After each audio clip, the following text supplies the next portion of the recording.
سر ایک بات مجھے یہ پوچھنی تھی کہ متع کے متعلق متع ہم نے جو بچپن سے سنا ہے کہ متع جنگ خیبر کے موقع پہ حرام ہوا تھا.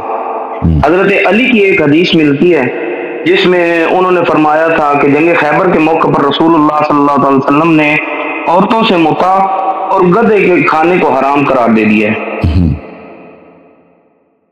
جی جہاں تک گدھے کے کھانے کا تعلق ہے آپ کے لیے حجت نہیں ہے. جی میں آپ کو بتا دیتا ہوں، آپ کی احادیث ہم پہ حجت نہیں. جہاں تک گدھے کا تعلق ہے تو وہ نبی صلی اللہ علیہ وسلم نے منع کیا تھا، اس لیے کہ لوگوں کو ضرورت تھی گدھوں کی. گدھے ادھر ادھر سامان لے جانے وہ تحریم نہیں کیا تھا، پیغمبر نے عارضی طور پہ منع کیا تھا. تو یہ ایک نسخ حکم کا نسخ نہیں ہے، یہ عارضی طور پہ ایک منع ہے. جہاں تک متع کا تعلق ہے میرے محترم بھائی، تو آپ کی اپنی کتابوں میں آپ کو بہت سارے دلائل دے دیتا ہوں کہ متع کو پیغمبر صلی اللہ علیہ وآلہ وسلم نے منع نہیں فرمایا. اچھا، اور اس کو بعد میں منع کیا گیا. اور یہ جو آپ نسبت دیتے ہیں نا کہ جنگ خیبر کے موقع پر رسول اللہ صلی اللہ علیہ وآلہ وسلم نے اس کو منع کیا، یہ ایک جھوٹ ہے، ایک تہمت ہے. پہلی بات ہے کہ متع کی جو حلیت ہے وہ قرآن میں فَمَسْتَمْتَعْتُمْ بِهِ مِنْهُنَّ فَآتُوهُنَّ أُجُورَهُنَّ فَرِيضَةً. جن عورتوں کے ساتھ تم متع کرو تو ان کو ان کی تنخواہ دے دو، ان کی اجرت یعنی تنخواہ ان کو دے دو. اور قرآن میں ہمیں کوئی آیت دکھائیں کہ یہ جو ہے اس کو اللہ تعالیٰ نے قرآن میں کہیں نسخ کیا. تو قرآن میں تو اس کی کوئی نسخ نہیں ہے. جہاں تک سنت کی بات ہے، صحابہ کرام کی اپنی باتیں بہت واضح ہیں کہ یہ کبھی نسخ نہیں ہوئی. میں آپ کو اس مسلم کے دکھا دیتا ہوں، اور اس بحث اس میں بہت طویل کر سکتے ہیں، لیکن طویل بحث کرنے کی ضرورت نہیں ہے. ملاحظہ فرمائیں، یہ کتاب ہے صحیح مسلم، چھاپ دار ہے دار الفکر، کتاب چھپی ہے سنہ 2010 دار الفکر بیروت لبنان میں. باب نکاح المتعہ، باب نکاح المتعہ، متعے کی نکاح کی باب. یہاں پر جو پہلی حدیث ہے عبداللہ ابن مسعود سے. عبداللہ ابن مسعود بہت ہی فقیہ صحابہ، بہت ہی عالم صحابہ اور قاری قرآن، جن کا متعلق رسول اللہ صلی اللہ علیہ وسلم کی حدیث ہے خود بخاری میں. من احب یا من سرہ ان یقرأ القرآن غضا کما انزلہ اللہ فلیقرأ بقراءۃ ام ابن عبد. جو چاہتا ہے کہ قرآن کو اسی طرح تازہ فریش پڑھے جیسا اللہ نے نازل کیا، وہ ابن مسعود کی تلاوت پہ قرآن سیکھے، اس کی تلاوت پہ قرآن پڑھے. اچھا، یہ خود کہتے ہیں کہ ہم رسول پاک صلی اللہ علیہ وسلم کے ساتھ جنگوں میں جاتے تھے.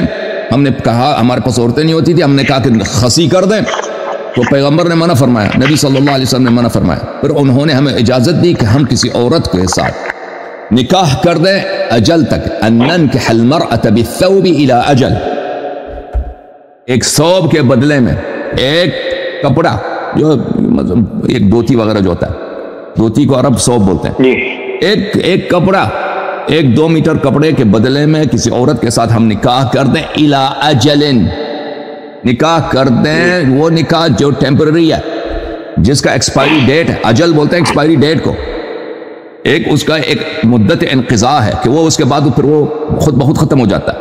اچھا، ثم قرأ عبداللہ، اس کے بعد عبداللہ نے تلاوت کیا یہ آیت، یا ایہا الذین آمنوا لا تحرموا طیبات ما احل اللہ لکم ولا تعتدوا. اے ایمان والو، تم، یہ اس آیت کا متع سے تعلق ہی کیا ہے؟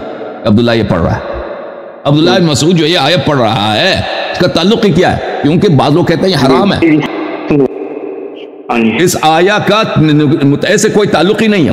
آیا کو دیکھو، آیا کہتا ہے کہ وہ چیزیں جو اللہ نے طیب بنایا ہے، حلال کیا ہے، تم اس کو حرام نہ بناؤ. یعنی عبداللہ ابن مسعود مخالفت کا اظہار کر رہا ہے کہ اس کو پیغمبر نے کبھی حرام نہیں کیا. ان اللہ لا يحب المعتدین، اللہ تعالی حد سے تجاوز کرنے والوں سے محبت نہیں کرتا.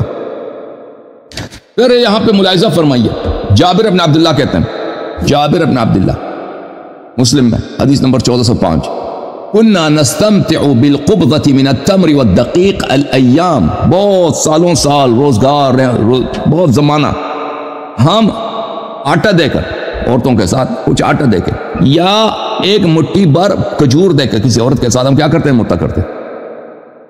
علی عہد رسول اللہ صلی اللہ علیہ وسلم، پیغمبر رسول اللہ صلی اللہ علیہ وسلم کے زمانے میں، ابی بکر، اور ابی بکر کے زمانے میں حتی نہا عنہ عمر. پھر کس نے منع کیا؟ عمر نے منع کیا. ٹھیک ہے نا بھائی؟ جو اللہ کی شریعت کو چینج کرتا ہے. تو مجھے بتاؤ نا، بھائی اگر یہ صحابی اتنا جلیل القدر صحابی عبداللہ ابن مسعود جیسا فقیہ اور عالم صحابہ میں بہت کم ہے، بہت کم ہے، اور یہ جابر بن عبداللہ انصاری اتنا رسول پاک صلی اللہ علیہ وسلم کا مخلص صحابی، یہ فرماتے ہیں کہ یہ جاری تھا، ہم سب کرتے تھے اور یہ سب زنا کر رہے، اگر پیغمبر نے منع کیا تھا تو یہ سب زنا کر رہے تھے، اگر ایک چیز باطل ہے نکاح ہی نہیں ہے تو یہ سب زنا کر رہے تھے تھا اس وقت تک کہ عمر نے منع کیا ہے، تو یہ بھئی یہ ہو ہی نہیں سکتا کہ یہ سب زناکار تھے، ہو ہی نہیں سکتا، یہ سب اس کو شرعی سمجھتے تھے، بعد میں پیغمبر یہ خود کہہ رکھے نہیں کس سے تھا، نہیں عمر سے، عمر نے نہ کیا۔ اچھا یہ آپ کی خدمت میں ایک مختصر طور پر، تو اس میں ایک طرف سے تو متعے کے جواز ہے، دوسری طرف ام لہم شرکاء شرعوا لہم من الدین ما لم یأذن بہ اللہ تعالیٰ فرماتا ہے جو دین میں بدعت داخل کرتا ہے، دیکھو اللہ کے احکام کو چینج کرنا، ابھی میں آ جاؤں نا آپ کے لیے کوئی شریعت بنا دوں تھوڑی موٹی سے، کہہ دوں کہ بھئی یہ مستحب ہے، یہ واجب ہے، اب مثلا ماہ رمضان کا روزہ واجب ہے، میں کہہ دوں کہ بھئی ایک اور ہے، ایک اور مہینہ کہہ دوں ذوالقعدہ میں بھی روزہ واجب ہے، ٹھیک ہے نا، اپنے سے کچھ اضافہ کروں، تو جو اللہ کی شریعت کو چینج کرتا ہے، ام شرعوا لهم من الدین ما لم یأذن بہ ام لهم شرکاء شرعوا لهم ما لم یأذن بہ اللہ، یا ان کے پاس کوئی اور بھی رب ہے، ان کے پاس اللہ تعالیٰ وحدہ لا شریک کے علاوہ اور بھی خدائیں ہیں، بھگوان ہیں جو انہوں نے اجازت دی ہے کہ تم بھی شریعت بناتے جاؤ۔ پتہ کیا چلا میرے محترم ناظرین، جو بدعت لاتا ہے دین میں شریعت کو چینج کرتا ہے، اللہ تعالیٰ نے اس کو قرآن میں مشرک کہا، مشرک کہا، اب تم خود سنبھال لو بھائی آگے جا، اوکے؟